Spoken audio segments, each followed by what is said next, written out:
बहू को मिला 150 प्रेग्नेंट औरतों का ससुराल। तेज बारिश में कार में बैठी मुक्ति और विपिन ससुराल की ओर जा रहे थे। तो जाने मन, कुछ ही देर में तुम अपने ससुराल में पहुंच जाओगी। तुम्हारा गृह प्रवेश होगा, ग्रैंड एंट्री होगी। तो कैसे फील कर रही हो बताओ? क्या बताऊं विपिन, थोड़ा नर्वस भी हूँ और एक्साइटेड भी। ब्याह के सजन के घर जो जा रही हूँ। इतने में विपिन का फोन तेजी से बजने लगता है और विपिन बार बार काट देता है। इतनी कॉल आ रही है, एक फोन कॉल उठा लो, क्या पता कुछ जरूरी हो। मुक्ति, तुमसे ज्यादा जरूरी इस वक्त और क्या हो सकता है? ओके बाबा, बहुत तेज बारिश हो रही है, एक बार देख लो, क्या पता फैमिली वालों का ही हो। जस्ट पिकअप ना। विपिन जैसे ही कॉल उठाता है, कुछ बातें सुनते ही वो पैनिक हो जाता है। क्या? ओह माय गॉड, मैं अभी आता हूँ। ड्राइवर, गाड़ी वापस लो। साहब, पानी बहुत ज्यादा भर गया है, गाड़ी वापस नहीं जा सकती, तो मुझे ही जाना होगा। विपिन क्या बात है, आखिर बताओ तो। विपिन बिना कोई जवाब दिए उस गाड़ी से उतरकर बारिश में भागने लगता है। वहाँ 4-4 फुट पानी पैरों तक भरा हुआ होता है। इतने में बारिश में गाड़ी रुकते ही पीछे आ रही विपिन के माता पिता बहू की तरफ आते हैं। बहू, इतनी बारिश में, खराब मौसम में विपिन कहाँ चला गया? तू कुछ बोलती क्यों नहीं है? बोल बहू। मुझे उन्होंने कुछ नहीं बताया माँ जी। फिर मुक्ति फोन करती है और वो जो सुनती है उसके बाद वो अपने गहने उतारकर दुल्हन के जोड़े में एक बैग लेकर भागने लगती है। ससुराल वाले परेशान होते हैं और वसुंधरा अपना माथा पीटती है। हे भगवान, दोनों बच्चे कहाँ चले गए बिना बोले इतनी बारिश में? मुझे तो कुछ समझ ही नहीं आ रहा। भगवान, इनकी रक्षा करना। अभी तो गृह प्रवेश होना भी बाकी था। तुम परेशान मत हो, मैं कुछ करता हूँ। चलो आओ, गाड़ी में बैठो वरना बीमार हो जाओगी। अखिलेश अपनी पत्नी को समझा बुझाकर गाड़ी में बिठा लेता है। वहीं विपिन और मुक्ति भागते हुए एक जगह पहुंचते हैं। सब ठीक तो है ना? भैया, यहाँ पर कुछ भी ठीक नहीं है।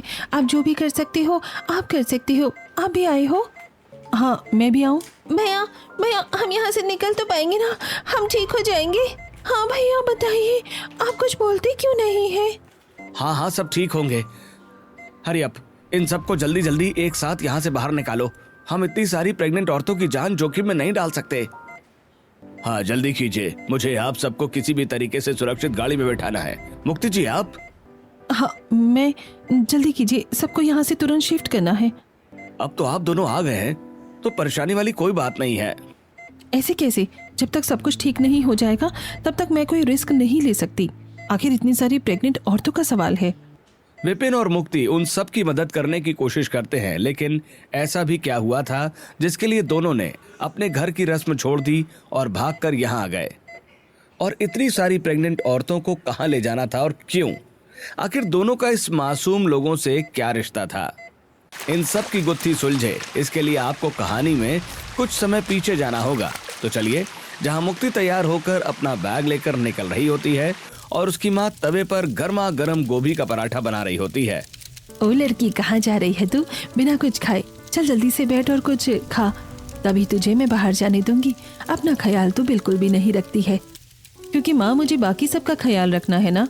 हाँ, तो तुझे अगर सबका ख्याल रखना है तो उसके लिए कुछ खाना पड़ेगा। पूरा दिन कुछ भी नहीं खाती है। अच्छा ठीक है, देखो मैं बैठकर खा रही हूँ, इसके बाद मैं चली जाऊंगी और आप भी खा लेना और अपना ख्याल रखना। एक शर्त है, पर फटाफट से ये टिफिन पकड़ और जा। अब तुझे मेडिकल कैंप के लिए देर नहीं हो रही है। माँ आपकी टिफिन के लिए थैंक यू। मुक्ति एक पराठा खाकर और टिफिन लेकर साइकिल लिए धूप में निकल जाती है। तभी उसकी नजर एक बूढ़े आदमी पर पड़ती है जो कि ईंट पत्थर उठाते हुए चक्कर खा के गिर जाता है। आसपास के लोग तमाशा देख रहे होते हैं। मुक्ति दौड़कर उनके पास जाती है और पानी पिलाती है। अंकल जी, आप ठीक तो हो ना? इस बार बहुत गर्मी पड़ रही है, खुद को पानी पिलाते रहना चाहिए। शुक्रिया बेटी, तुम्हारा बहुत बहुत शुक्रिया। ऐसी जालिम दुनिया में अच्छे लोग बहुत कम होते हैं और तुम बहुत अच्छी हो। हाँ जरूर, गहरी सांस लीजिए, मुझे आपका चेकअप करना है। मुक्ति वहीं पर अपनी मेडिकल किट खोलकर उस बुजुर्ग का बीपी चेक करती है, जो कि सामान्य से थोड़ा कम था। अंकल जी, आपको नींबू पानी पीने की जरूरत है।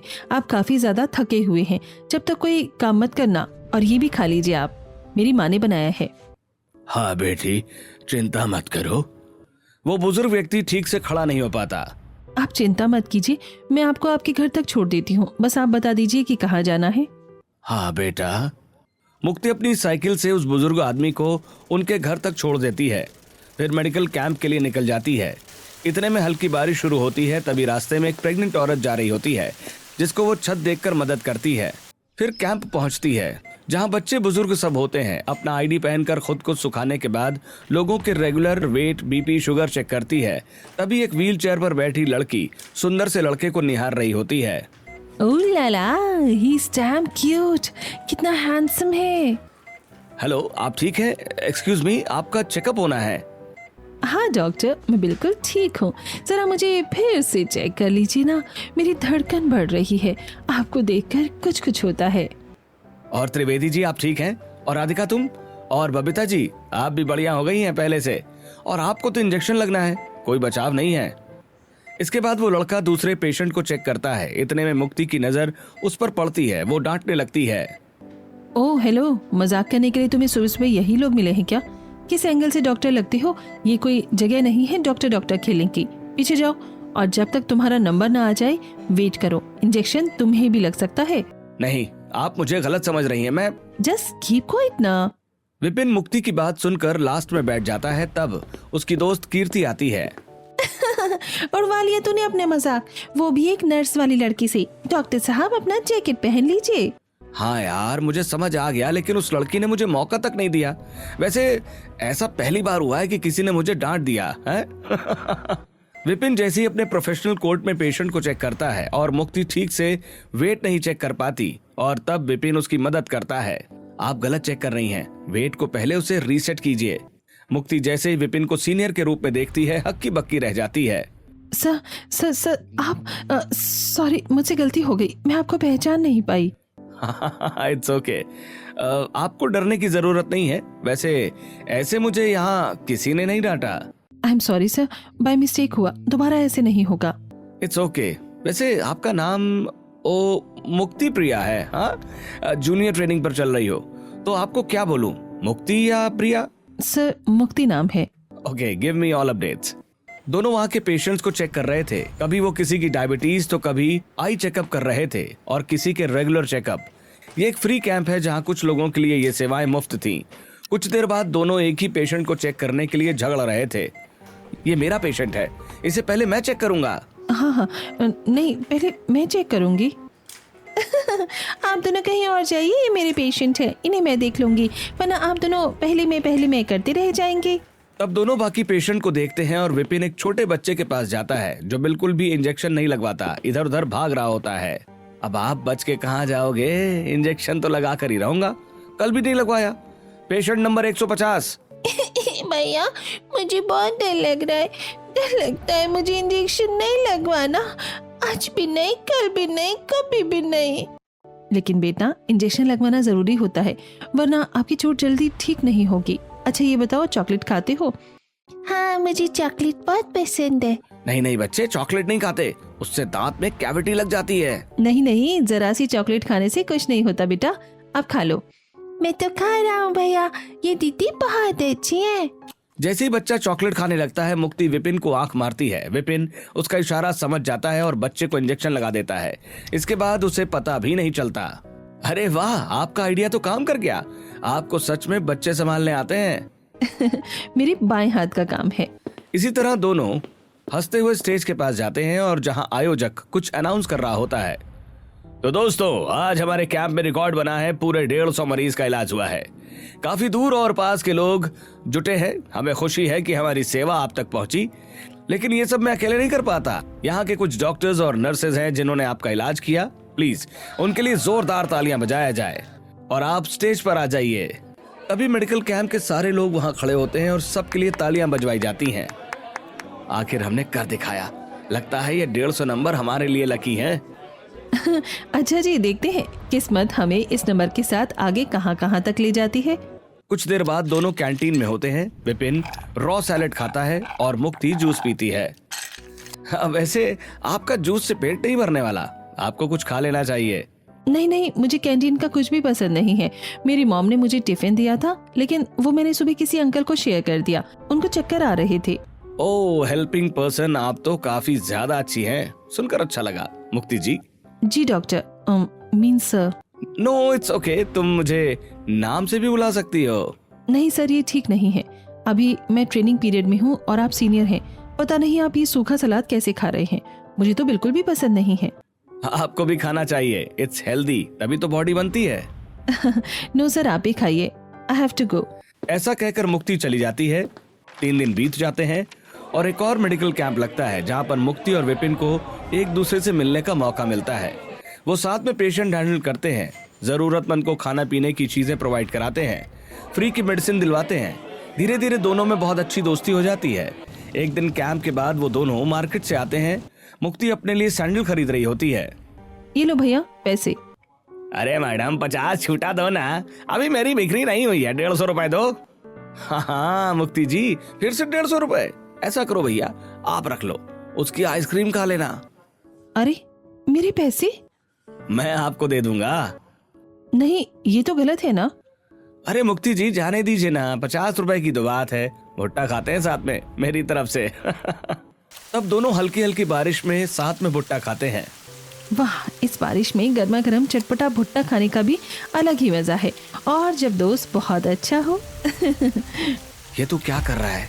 तेरी तो मुक्ति के चेहरे से नजर ही नहीं हटती, कहीं तुझे उससे प्यार तो नहीं हो गया है? हेलो, आप कहाँ खो गए? तुम में आई मीन तुम आप बोलिए, क्या हुआ? लगता है आपकी तबीयत ठीक नहीं है, आपको आराम करना चाहिए। No I am just fine. चलिए मेरी कार से आपको मैं घर छोड़ देता हूँ। वैसे भी आज अपनी साइकिल नहीं लाई हो आप। ठीक है सर। दोनों गाड़ी में बैठकर जाते हैं कि उसे एक प्रेग्नेंट औरत मिलती है जो कि परेशान होती है, पेट पकड़कर रो रही होती है और उसका पति बहुत परेशान होता है। बचाओ मुझे, कोई बचाओ, बहुत दर्द हो रहा है, मेरे बच्चे को बचा लो, मुझे हॉस्पिटल लेकर चलो। कोई हमारी मदद कर दो, मेरी पत्नी को फौरन अस्पताल ले जाना है, हमें कोई गाड़ी नहीं मिल रही है। रेशमा, मैं तुम्हें और हमारे बच्चे को कुछ नहीं होने दूंगा, मैं हूं ना। सर प्लीज गाड़ी रोको, मुझे बाहर जाना है। दोनों गाड़ी रोककर फौरन बाहर निकलते हैं और उस औरत को अपनी गाड़ी के पीछे वाली सीट पर लेटा देते हैं। पति भी आ जाता है और फौरन अस्पताल ले जाते हैं। उस औरत को ओटी में शिफ्ट कर दिया जाता है। उसका एक अच्छा सा बच्चा भी हो जाता है। तब भी मुक्ति घबराई हुई थी। ये देख विपिन, हे जस्ट रिलैक्स, तुम अभी तक इतना पैनिक क्यों हो? दोनों माँ बच्चे सुरक्षित है। आप दोनों का बहुत बहुत शुक्रिया कि आपने हमारी मदद करी, वरना पता नहीं क्या अनर्थ हो जाता। ये बारिश भी रुकने का नाम नहीं ले रही है। नहीं, आप ऐसा मत कहिए, ये हमारा फर्ज था। बताओ मुक्ति, what happened with you? Vipin, भयानक रात में कभी नहीं भूल सकती हूँ मैं, कभी नहीं। ये जब की बात है, जब मैं 15 साल की थी अपनी माँ के साथ, और उस टाइम भी ऐसी ही बारिश का मौसम था, आसपास काफी पानी भरा था। और फिर हाँ माँ, हम नानी के घर जा रहे हैं, पापा आ जाएंगे वहाँ पर? हाँ बेटा, पापा वहाँ पर खुद आ जाएंगे, माँ का बर्थडे है ना। लेकिन इतना पानी भरा है, कैसे जाएंगे? कोई साधन भी नहीं है, बस मिल जाती तो तुरंत पहुँच जाते। इतने में गर्भवती औरत भयंकर बारिश में दर्द से कराहती हुई पेट पकड़कर जैसे तैसे चलकर आ रही होती है। कोई मुझे अस्पताल ले जाओ, मेरे बच्चे की जान बचा लो, मैं अपने बच्चों को इस दुनिया में लाना चाहती हूँ। मुझे बहुत दर्द हो रहा है। Mummy, aunty. बहन जी, आप परेशान मत होइए, लेकिन आपके परिवार वाले, आपके पति कहाँ हैं? कोई मेरे साथ नहीं है। मुझे मेरे घर से बाहर निकाल दिया गया है, क्योंकि इन लोगों को पता चल गया है कि मैं एक बच्ची को जन्म देने वाली हूँ। आज भी दुनिया में ऐसे राक्षस लोग जिंदा हैं, मुझे तो हैरानी होती है, कोई ऐसा कैसे सोच सकता है। आप परेशान मत होइए, मैं आपको अस्पताल ले चलती हूँ। बेटा, पहले हम इन आंटी को अस्पताल ले जाएंगे। ठीक है मम्मी। मुक्ति ये स्थिति देखकर बहुत परेशान होती है। इतने में ऑटो वाला आता है। संजना उस औरत को ऑटो में बिठाती है और अपनी बेटी के साथ अस्पताल पहुंच जाती है, जहां डॉक्टर उसका इलाज करने से मना कर देते हैं। अरे इनका कोई भी मेडिकल रिपोर्ट नहीं है, कोई हिस्ट्री नहीं है, परिवार नहीं है, पता नहीं है कि हम ऐसे कैसे इनकी डिलीवरी करवा सकते हैं। हमारे हॉस्पिटल का ये रूल नहीं है, आप इन्हें कहीं और ले जाइए। माँ, दर्द हो रहा है, डॉक्टर साहब प्लीज मुझे और मेरे बच्चे को बचा लीजिए। डॉक्टर साहब, आपको दिखाई नहीं दे रहा? ये औरत कितनी परेशान है। इसके बच्चे को बचा लीजिए, ये दर्द से परेशान है, बच्चा कभी भी हो सकता है। Sorry, we can't help you. इतने में रोती हुई आवाज से एकदम सन्नाटा पसर जाता है और औरत अपना दम तोड़ चुकी होती है और उसी के साथ उसका बच्चा भी खत्म हो जाता है। इस बात का गहरा सपना माँ बेटी दोनों को लगता है। हे भगवान, आपकी वजह से क्या हुआ है? आपको पता भी है डॉक्टर, लोग आपको भगवान का दर्जा देते हैं और आपने ये किया। क्या हुआ मम्मा? वो आंटी कुछ बोल क्यों नहीं रही? क्या उनका बेबी अब नहीं आएगा? नहीं आएगा मेरी बच्ची। मुक्ति को अलग से ही सदमा पहुंचता है। छी, इन अंकल ने डॉक्टर होने के बावजूद भी उनकी मदद नहीं करी। माँ कसम खाती हूँ, मैं बड़ी होकर डॉक्टर बनूंगी, हॉस्पिटल में काम करूंगी, ताकि ऐसे कभी किसी भी माँ और बच्चे को मरना ना पड़े। मैं हमेशा सबकी मदद करूंगी। अब समझ आया तुम्हारी इस परेशानी का कारण। शायद इसी वजह से तुम हर मरीज को अपना परिवार मानती हो और उनकी मदद करती हो। जी हाँ, इसीलिए मैं हमेशा सबकी मदद करूंगी। कोई इतनी अच्छी लड़की से भला प्यार कैसे ना करे। इसके बाद विपिन मुक्ति को उसके घर छोड़ देता है। घर लेट आने पर संजना, हे भगवान, तो कितनी भीगी हुई है, अपना ख्याल बिल्कुल भी नहीं रखती। क्या करने गई थी, इतनी लेट आई है? माँ, आज तो 10-15 साल पहले वाला मंजर मेरे सामने आ गया था। एक प्रेग्नेंट औरत बहुत परेशान थी, उसको मैं और मेरे सीनियर डॉक्टर हॉस्पिटल छोड़ कर आए और बेबी और माँ दोनों सेफ हैं। मेरी गुड़िया मदद करके आई है, मुझे बहुत अच्छा लगा। वो रात तो मैं भी कभी नहीं भूल पाती। अब क्या माँ बेटी ही आपस में बात करते रहोगे? अरे चलो गर्मा गर्म चाय पकौड़े का मजा लेते हैं। आई पापा। वहीं विपिन भी खोया खोया रहता है। तब उसके माता पिता, खोया खोया रहता है दिल, तड़प के कहता है तू मेरे जीने की वजह, हो जाना हो जाना हो जाना। ओहो, आजकल मेरा बेटा किसी के ख्यालों में खोया हुआ है। कौन है वो? अब वो कोई नहीं माँ। रहने दे बेटे, रहने दे, हम भी ये उम्र पार करके आए हैं, बेवकूफ मत बना। सुन लिया हमने तेरा रोमांटिक गाना। अरे बस एक लड़की है पापा। ओहो, तो बात यहाँ तक पहुँच गई है। देख, मैं तो तेरी शादी के लिए कब से इंतजार कर रही हूँ। अब तू फटाफट इस लड़की से हमें मिलवा और शादी की डेट फिक्स करवा। अच्छा, लड़की डॉक्टर है? है नहीं, लेकिन बन जाएगी, मेडिकल लाइन में ही है। विपिन अपने माता पिता को सिर्फ यही बताता है और एक दिन मुक्ति को प्रपोज भी कर देता है, जिसके बाद अब वो साथ में कई मेडिकल कैंप्स करते हैं। बाढ़ में फंसे मरीजों की मदद, मुफ्त दवाइयां बांटना, बुजुर्गों के घर जाकर इलाज करना, गर्भवती महिलाओं की नियमित जांच। इस तरह दोनों का प्यार और गहरा होता जाता है। लेकिन क्या दोनों की शादी हो पाएगी? आपको क्या लगता है? हमें कमेंट करके जरूर बताइए। और फिर दोनों अपनी फैमिली को मिलवाते हैं। हाँ, बहू तो बहुत सुंदर है। मेरे बेटे ने बहू तो अच्छी चुनी है। नमस्ते माँ जी। तुम अभी डॉक्टर नहीं बनी हो, लेकिन तुम्हें पता है मेरा बेटा MBBS है, सर्जन स्पेशलिस्ट है। माँ, इससे क्या फर्क पड़ता है? एक दिन वो भी बहुत अच्छी डॉक्टर बनेगी, क्यों मुक्ति? हाँ, बस 1 साल की पढ़ाई और। तो बताइए सप्तन जी, अगर रिश्ता तय है तो कब शादी करनी है? मैं तो कह रही हूँ जितनी जल्दी शादी हो जाए उतना अच्छा है। अब मैं अपनी बहू को घर में लाने के लिए और देरी नहीं कर सकती। बहुत धूमधाम से फंक्शन करेंगे। विपिन, वो वाली बात? हाँ, लेकिन आप सब लोग कान खोलकर सुन लीजिए। हमारी एक शर्त है। शर्त? कैसी शर्त? हाँ बेटा, बताओ। यही कि शादी के दौरान अगर किसी भी मरीज को हमारी जरूरत पड़ी या किसी की जान पर बनी, तो सबसे पहले हम डॉक्टर बनने का कर्तव्य निभाएंगे, ना कि शादी की रस्म निभाएंगे। और ये मेरा और मुक्ति, हम दोनों का फैसला है। भैया, इतने टाइम बाद आपकी शादी होगी और आप इन सब चीजों में बिजी होगे। कम ऑन भैया। हाँ बेटा, ये सब तो होता रहेगा, तो छुट्टी ले ले। अरे तुम दोनों का दिमाग खराब है क्या? इतनी मुश्किल से शादी का दिन आता है। वही तो, मरीज बाद में देख लेना। चाचा जी, फूफा जी, बात समझने की कोशिश कीजिए। जब हम डॉक्टर बनते हैं, मेडिकल लाइन में आते हैं, तो सबसे पहले हमारा कर्तव्य हमारे पेशेंट्स होते हैं। हाँ पापा, तभी हम शादी करेंगे। लेकिन बेटा, रहने दो वसुंधरा। अगर हमारे बच्चे दूसरों की जान बचाना चाहते हैं तो हमें उन पर गर्व होना चाहिए। शादी तो बाद में भी हो सकती है। थैंक यू पापा जी। तो चलो अब शादी की रस्में शुरू करें। घर वाले आपस में एक दूसरे का मुंह मीठा कराते हैं और कुछ ही दिनों बाद शादी की रस्में शुरू हो जाती हैं। चारों तरफ हल्दी का डेकोरेशन था। सभी दूल्हा दुल्हन के हल्दी लगाने के बाद एक दूसरे के हल्दी लग रही थी। नाच गाना चल रहा था। ला ला ला ला ला ला ला हो गई रे, बेजा बेजा बेजा बेजा हो गई रे। कुड़ी हुई मुट्टियार, आई रूप की बहार, कर हार ते सिंगार, जब निकली बाजार तो ला ला ला ला ला ला ला ला हो गई रे, बेजा बेजा बेजा बेजा हो गई रे। इतने में वसुंधरा को चक्कर आ जाते हैं। तब उसका बेटा उठकर बिठा देता है। माँ, अपना ख्याल रखो। आप अपना ख्याल नहीं रखती हो। रुको, मैं आपका बीपी चेक करता हूँ। शिप्रा, कॉफी लाओ माँ के लिए। विपिन बीपी मशीन से उसका बीपी चेक करता है। देखा कितना कम है। माँ जी, आपको अपना ख्याल रखने की सख्त जरूरत है। मुक्ति अपने हाथ से कॉफी पिलाती है। तुम लोग मेरी चिंता मत करो, मैं बिल्कुल ठीक हूँ। इतना सब तो होगा ही। दोनों बहू बेटे मुझे ऐसे मिल गए हैं, यही करते रहेंगे पूरी शादी में। और क्या। ऐसा कहकर अखिलेश छुपकर मिठाई खा रहा होता है। तब उसका बेटा हाथ से छीन लेता है।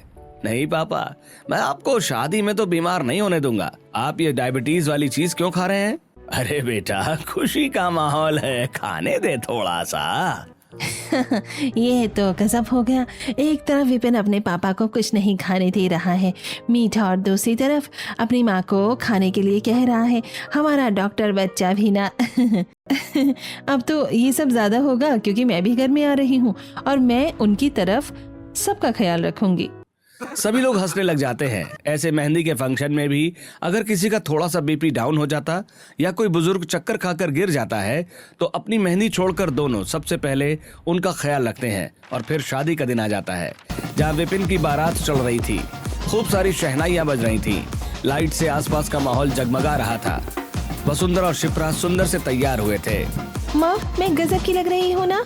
हाँ मेरी बच्ची। इतने में सारे रिश्तेदार, सभी लोग बारात में नाचने लगते हैं। झिलमिल हो गई है अखियाँ, याद आई बचपन की घड़ियाँ, नए सफर में लग जाएगी प्यार की इनको हथकड़ियाँ, जचती है देखो कैसे बड़ी भैया। फिर अचानक से बादल गरजने लगते हैं। मौसम में काफी ठंडक और आंधी भरा हो जाता है। फिर भी सब लोग वाटिका तक पहुंच जाते हैं। मुक्ति भी बेहद सुंदर लाल जोड़े में तैयार थी। तभी वो खिड़की से गुलेल के जरिए विपिन को फूल मारती है। अच्छा जी, हमारी महारानी सा काफी सुंदर लग रही हैं और हम पर अभी से वार किए जा रही हैं। कोई बात नहीं, बाद में मैं भी करूंगा।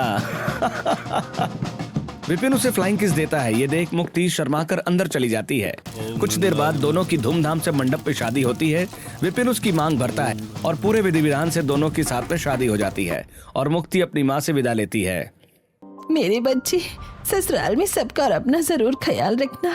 कोई बात हो तो मुझसे कह देना। हाँ माँ, मुझे आपको छोड़कर जाने का बिल्कुल मन नहीं कर रहा है। पर मेरी गुड़िया, एक दिन सभी को अपने बाबुल का आंगन छोड़कर जाना पड़ता है। जा मेरी बच्ची।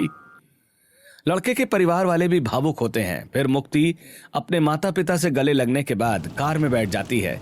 धीरे धीरे मौसम खराब होने लगता है और तेज बारिश शुरू हो जाती है। तब विपिन उसको शांत करवाता है। मैडम, इतने जोक सुनाए हैं आपको, अब तक तो आपका मूड ठीक ही हो गया होगा, है ना? हाँ हाँ पतिदेव, अब मेरा मूड एकदम ठीक है। पर क्या? पर गृह प्रवेश के लिए थोड़ा सा नर्वस और एक्साइटेड हूँ। इतने में सास का फोन आता है। विपिन बेटा, बारिश बहुत तेज होती जा रही है। ड्राइवर को बोल थोड़ा जल्दी घर पर ले आए। मुझे समय से बहू का गृह प्रवेश भी करवाना है।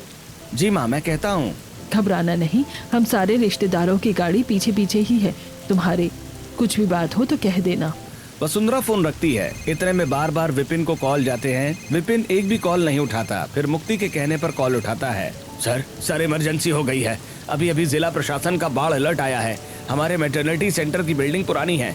इंजीनियर और प्रशासन ने तुरंत खाली करवाने का आदेश दिया है। लगातार बारिश से दीवारों में बड़ी दरारें आ गई हैं। अगर देर हुई तो बिल्डिंग कभी भी गिर सकती है। डॉक्टर और यहाँ पर कम से कम 150 प्रेग्नेंट महिलाएं हैं, साथ में कुछ बुजुर्ग और कुछ बच्चे पेशेंट भी। क्या? और अंदर कितने मरीज हैं? सर, लगभग 150 गर्भवती महिलाएं भर्ती हैं। कुछ की डिलीवरी कभी भी शुरू हो सकती है। एम्बुलेंस कम है, स्टाफ भी कम है। अकेले हमसे नहीं हो पाएगा। किसी तरह उन्हें सुरक्षित दूसरे नर्सिंग होम तक पहुंचाना होगा। विपिन बिना एक सेकंड गंवाए गाड़ी रुकवा देता है। मुक्ति, मुझे जाना होगा। लेकिन बाहर बहुत पानी भरा है, आप कैसे जाएंगे? विपिन दूल्हे की शेरवानी में होता है। वो तुरंत तेज बारिश में बाहर निकल जाता है और सारे रास्ते जाम होते हैं। विपिन किसी तरह भागते भागते पहुंचने की कोशिश करता है। इतने में पीछे से सारे रिश्तेदार भी गाड़ी से उतरकर बहू के पास आते हैं। अरे बहू, विपिन कहाँ चला गया? तुम्हारा गृह प्रवेश होना है। सब कुछ ठीक था, लेकिन लास्ट में पता नहीं बच्चों ने क्या कर दिया। कहाँ गया बहू वो? मुझे खुद नहीं पता फूफा जी, वो बिना बोले ही चले गए। मैं पता करती हूँ। मुक्ति विपिन को कॉल करती है। विपिन सब कुछ उसे बता देता है, जिसे सुनकर वो भी पैनिक हो जाती है और अपने कुछ भारी गहने उतारकर बिना किसी को कुछ कहे गाड़ी से उतरकर चली जाती है। ससुराल वाले परेशान होते हैं। सास सर पर हाथ रखती है। हे भगवान, मुझे तो कुछ समझ ही नहीं आ रहा। आखिर ये दोनों बच्चे चाहते क्या हैं? बिना बताए क्यों जा रहे हैं? माँ, जरूर कोई इमरजेंसी होगी, वरना भैया भाभी ऐसे तो नहीं जाते। हम अपने मेटर्निटी हॉस्पिटल में कॉल करते हैं। मैं फोन करता हूँ। अखिलेश हॉस्पिटल में फोन करता है, जहाँ रिसेप्शनिस्ट उन्हें सब कुछ बता देती है, तो वो भी अस्पताल के लिए निकलते हैं। इतने में मुक्ति भी अस्पताल पहुंच जाती है और विपिन सब कुछ मैनेज करने की कोशिश करता है। मूव मूव मूव, जल्दी करो, जल्दी से सबको सेफली बाहर निकालने की कोशिश करो। विपिन जी, मैं आ गई हूँ, आप परेशान मत होइए, हम साथ हैं, सब कुछ हैंडल हो जाएगा। हाँ मुक्ति। पूरा अस्पताल भरा हुआ है। कुछ महिलाएं दर्द में बैठी हैं, कुछ स्ट्रेचर पर हैं, कुछ के साथ छोटे छोटे बच्चे भी हैं। कई परिवार घबराए हुए हैं। एक बुजुर्ग आदमी हाथ जोड़कर कहता है, बेटा, मेरी बहू को बचा लो। आप चिंता मत कीजिए अंकल जी, सब ठीक होगा। जिन्हें तुरंत ऑपरेशन की जरूरत नहीं है, उन्हें दूसरे अस्पताल भेजना होगा। सिमरन, सबके नाम के बैंडेज उनके हाथों पर लगा दो और उनकी फाइल वगैरह वाटरप्रूफ बैग में रखो। किसी की फाइल खराब नहीं होनी चाहिए। और जो अभी ज़्यादा इमरजेंसी में है उनकी लिस्ट अलग करो, और जो थोड़ी ठीक है उन्हें अलग करो, जो स्टेबल्स हैं। जी मैम। दुल्हन जल्दी से रजिस्टर उठाती है। वो हर महिला का नाम, महीना और हालत देखकर अलग अलग सूची बनाती है। रिसेप्शनिस्ट भी, जो प्रेग्नेंट महिलाएं रो रही थी, परेशान थी, लेबर पेन में थी, दोनों पति पत्नी उनका चेकअप करते हैं। मेरे बच्चे को कुछ होगा तो नहीं ना? सर, आप लोग बचा लोगे ना? भैया, कहीं बिल्डिंग गिर तो नहीं जाएगी ना? हम सब यहाँ से बचकर बाहर निकल जाएंगे ना? मैम, आप मेरे साथ रहिए। आप सब घबराइए मत, हम आपके साथ हैं, किसी को अकेला नहीं छोड़ेंगे। इतनी बारिश में बाहर हॉस्पिटल में शिफ्ट करना इम्पॉसिबल हो रहा है। गाड़ी भी कम मिल रही है। आप सब लोग ध्यान से सुनिए। हर महिला के साथ उनका एक परिवार का परिजन होगा। यहाँ पहले 3 हॉस्पिटल में भेजा जाएगा। इसके बाद आप सबको एक साथ ही एक जगह शिफ्ट कर दिया जाएगा। सभी अपनी रिपोर्ट और दवाइयाँ वाटरप्रूफ फोल्डर में रखना। सिमरन, चेक करना। सर, ऑलरेडी सबका हो चुका है, बस शिफ्ट करना है। गाड़ी नहीं आई अभी तक। मुक्ति पुलिस को फोन करके हेल्प मांगती है। तब पुलिस रास्ता खाली करवाती है। स्थानीय लोग अपनी गाड़ियां भी दे देते हैं। कुछ औरत को गाड़ी में शिफ्ट करवा दिया जाता है। बाहर काफी ज्यादा पानी भर चुका होता है। विपिन अपने पिता को कॉल करता है। पिताजी, मैं बहुत परेशान हूँ, मुझे कुछ समझ नहीं आ रहा। पापा, 150 गर्भवती महिलाएं हैं और अभी तक सिर्फ 10-12 ही बाहर निकल पाई हैं। अभी हमें और गाड़ियां चाहिए। आप उपलब्ध करवा दीजिए और रास्ता साफ करवाइए। सबको सुरक्षित पहुंचाना है। तुम चिंता मत करो बेटा, हम करवाते हैं। अखिलेश का कांटेक्ट बड़े बड़े लोगों से होता है और वो इमरजेंसी में गाड़ियों को उपलब्ध करवाता है। एम्बुलेंस कम पड़ती है, वहाँ स्कूल की मिनी बस और ऊंचे वाहन भी प्रशासन की अनुमति से लगाए जाते हैं, ताकि मरीजों को सुरक्षित अस्पतालों तक पहुंचाया जा सके। बिल्डिंग डगमगाने की कगार पर थी। हर तरफ लाल सायरन बज रहा था। भागा दौड़ी होती है। लगातार बारिश होती रहती है। रात के 3 बजने को आते हैं। आखिरी वहां भी रवाना हो जाता है। 3 जगह महिलाओं को छोटे नर्सिंग होम में शिफ्ट किया जाता है और जब सब कुछ शांत हो जाता है तो वापस एक जगह ही बड़े अस्पताल में 150 प्रेग्नेंट महिलाओं को एक साथ शिफ्ट करा दिया जाता है। तभी एक प्रेग्नेंट औरत, बहन, आज तुम अपने घर नहीं गई। तुम दोनों शादी के जोड़े में भी अपना कर्तव्य निभा रही हो। तुम्हारा तो गृह प्रवेश होना होगा। घर तो जा ही रही थी, लेकिन लगता है भगवान ने मुझे पहले आप सबके बीच भेज दिया। जब तक आप सब सुरक्षित नहीं हो जाती, यही मेरा अपना परिवार है। बहू, इन सारी माँओं का आशीर्वाद तुम्हारे साथ है। तुम जो कर रही हो वो हर कोई नहीं कर पाता। चलिए, मेरी बहू तुम्हारे संरक्षण में है। सभी महिलाएं उसे आशीर्वाद देती हैं। सुबह बारिश रुक जाती है। तभी एक नर्स दौड़ते हुए आती है। सर, पहली मरीज की डिलीवरी शुरू हो गई है। दूल्हा और दुल्हन अंदर जाकर कपड़े बदलते हैं और फिर डिलीवरी करवाते हैं। पहली माँ स्वस्थ बच्चे को जन्म देती है तो दूसरी महिला जुड़वा बच्चे को जन्म देती है। तीसरी महिला जो पूरी रात डर रही थी सुरक्षित बेटी को जन्म देती है। चौथी महिला का परिवार रोते रोते डॉक्टर और दुल्हन के पैर छूने लगता है। पांचवी प्रेग्नेंट महिला, अगर आज हमें यहाँ नहीं लाया जाता तो पता नहीं हमारा क्या होता। पूरे नर्सिंग होम में नवजात बच्चों के रोने की आवाज गूंजने लगती है। सबके चेहरे पर मुस्कान आ जाती है। इतने में ससुराल वाले भी आ जाते हैं। बहू जी, इतनी मुश्किल समय में आपने मेरे बेटे का साथ दिया और अकेले तुम दोनों ने सब कुछ संभाल लिया। ये कोई आसान बात नहीं है। मुझे गर्व है तुम दोनों पर। तुम्हारा तो गृह प्रवेश होना था, लेकिन अब लगता है कि यही गृह प्रवेश होगा। सास अस्पताल की कैंटीन से चावल से भरी एक छोटी थाली और कुमकुम मंगवाती है। दरवाजे पर थाली रखकर, बहू, हर लड़की का गृह प्रवेश उसके ससुराल के दरवाजे पर होता है, लेकिन मेरी बहू का गृह प्रवेश वहां होगा जहां उसने सबसे पहले किसी के घर की खुशियां बचाई। आज से ये अस्पताल भी हमारे परिवार का हिस्सा है, क्योंकि यही मेरी बहू ने सैकड़ों माओं की उम्मीदें सुरक्षित रखी। बहू थाली को हल्के से पैर से छूकर अंदर प्रवेश करती है। सास बहू को गले लगा लेती है। बहू चारों तरफ नई माओ और उनके बच्चों को देखकर मुस्कुरा रही होती है। आप सभी के सपोर्ट के बिना कुछ नहीं हो पाता माँ जी। आज मुझे समझ आया कि भगवान ने मेरी विदाई सीधे सिर्फ एक घर में नहीं की। पहले मुझे माँ बनने वाली इन सभी बहनों में अपना परिवार मिला, फिर आपका ससुराल। मुझे लगता है दुनिया का सबसे अनमोल ससुराल वही होता है जहाँ किसी की जिंदगी और किसी बच्चे की पहली सांस की दुआ मिलती है।